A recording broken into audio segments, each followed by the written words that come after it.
A high priest or priest must keep and understand the whole law, giving all praises to Yahweh B'Shem Yahushua B'Shem HaKadosh.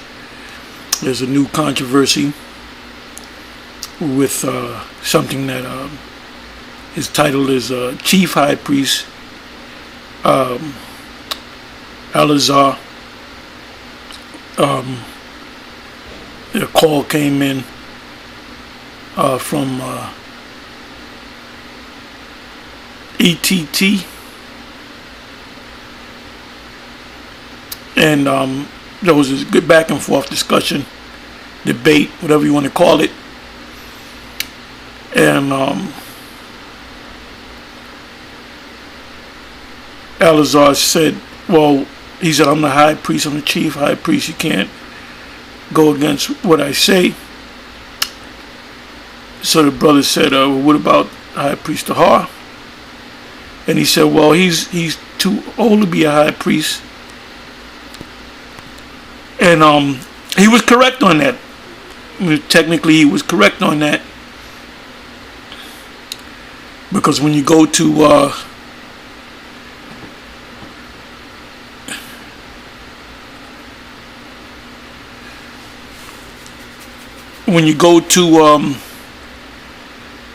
Numbers 8, and you start from the 23rd verse and read down to the 26th verse, it says in the headings, retirement, it says, and the Lord spake unto Moses, saying, this is it that belongeth unto the Levites, from 25 years old and upward, they shall go in to wait upon the service of the tabernacle of the congregation. Now that order will be set back up in the kingdom, but all Israelite men will be priests, because our services will be towards the other nations, because we have to teach the other nations. It says in Jeremiah, the 31st chapter, it speaks about, and even Hebrew, Paul spoke about it in Hebrews 8, concerning we will not have to teach our neighbors the law, for they shall all know the law, from the least to the greatest, meaning the least to the greatest Israelite man. So our priestly duties would be towards the nations, because they're going to have to learn the laws. Anyway, it goes on, it says, 25th verse, and from the age of 50 years they shall cease waiting upon the service thereof, and shall serve no more. So, meaning you retire. So your office is 25 years. Now when you retire, do you get a job bagging groceries at a grocery store? No.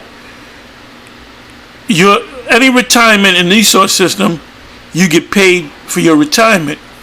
So the same thing goes with any Israelite or priest, high priest or regular priest. When they hit the age of 50, they're still taken care of. They still live in the suburbs. Now I was reading about Caiaphas, the high priest during the time of the Messiah. He was actually living in a palace. So he had a big house. And that's why when the Lord came on the scene, they came against him, because they were in that seat of Moses. They was in that order of Moses, of Aaron, because the Romans let them, set them up. So they looked at Yahushua and the apostles, the disciples, as common men. That's why they would order him not to use the name of the Lord, and don't do this and do that, and they would question him, because they were in that higher seat. But in the kingdom of heaven, who's going to be in the highest seats? The Lord and the disciples and the rest of the elect. That's going to be the order. And David is going to be in the highest seat. And guess what? He's not a Levite. So the highest office under Yahushua is will be King David, which is Peter. He shall sit on 12 thrones, judging the 12 tribes of Israel. So being a Levite or a high priest is just an office of Israel, but you had men over the priest that was a king. The king was considered like the highest priest over all the priests. And then you had the prophets. The Most High was dealing with the prophets. He was dealing with the prophets directly more than he was dealing with the king and the high priest. The high priest is just an office. So we will be Israelites. We will be high priests. And in this time that we're in right now, we are prophets and apostles and so forth. The highest office right now, when you go back to the book of Acts, bring it up to date, are the apostles. You have the apostles. It tells you that in more than one scripture, but one scripture that comes to mind is 1 Corinthians, the 12th chapter. It mentions the offices of government, and the first title that pops up is the apostles. Then prophets, then teachers, and so forth down the line. So the highest office is the apostles. And that's why we are known as the apostles.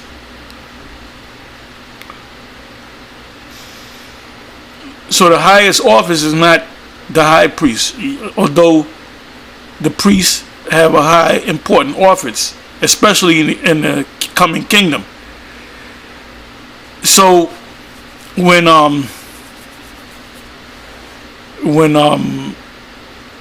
Eleazar made that statement, well, he's too old.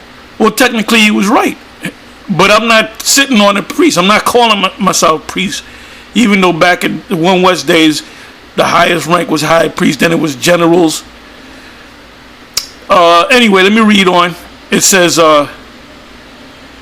but shall 25th verse again, and from the age of 50 years they shall cease waiting upon the service thereof, and shall serve no more, but shall minister with. So they still have a job, because they're going to have to teach the younger priests coming up. You know, in major corporations, you have top CEOs that retire, but guess what? They still call on them. If there's a situation, they'll call them on the phone. They'll tell them to come down to a meeting. And then the former CEO will use his experience. He might have been a CEO for 50 years. And he'll say, well, you do this and you do that to build back the corporation. So the same thing goes with the priests that retired. They're still being called on, but they're not doing the day-to-day services because they're retired. And they were taken care of. It says, but shall minister with their brethren, the younger priests, in the tabernacle of the congregation, to keep the charge, and shall do no service. Thus shalt thou do unto the Levites touching their charge. Let me go to the 25th verse again. And from the age of 50 years they shall cease waiting upon the service thereof, and shall serve no more, but 26th verse, but shall minister with their brethren, meaning the Levites that are of that age, between the ages of 25 and 50, and shall do no service. So they're gonna show him the right way, as I have said. So technically, when Al-Azhar made that statement, well, that's the first scripture that popped in my head, and then Apostle Ramlav had made a video and it explained the same thing that I'm reading. He just explained it. He didn't really go into it.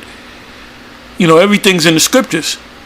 But my title is not high priest, even though, like, when we deal with the men that had learned how to deal with the Passover and the certain high holy days, they learned it from myself and the other apostles and some of the bishops and elders. Y'all learned that from us. As a matter of fact, when Al-Azhar came into this truth, he learned this from us. He would never understand the prophecies. Where did he get the prophecies from? He got them from us. That's why he said, I'm going to get with GMS, and he told Sarnetta that he got with GMS because I believe he said they like the Church of Berea, that they go into a lot of things. Yeah, and that's true. Those breakdowns of Daniel and Revelation, various breakdowns, he learned them from us. Now, whether he's just a high priest or a prophet, only time will tell. We believe that we're prophets, and I say that humbly. Prophets, apostles. Pretty much apostle and a prophet goes hand in hand, because when the disciples became apostles and was sent out, that's what the word means. Apostle means to send away. We were sent away, or they were sent away with the prophecies. And that's why John and Peter, Paul, they all prophesied about things to come. Peter prophesied about things to come. He spoke about the destruction. John was on the Isle of Patmos, and that's all he received was prophecies. And he wrote them down, which we here know today, which individuals like Al-Azhar learned from us.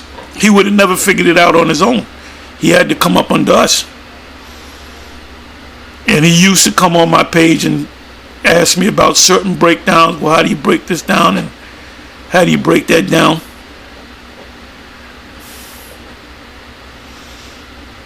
So, you know, when I heard that, like I said, I really didn't even get angry. I just thought about Numbers 8. That's all I thought about. And I'm higher than a high priest. I'm an apostle. Most High is dealing directly with the apostles and the apostles and the prophets.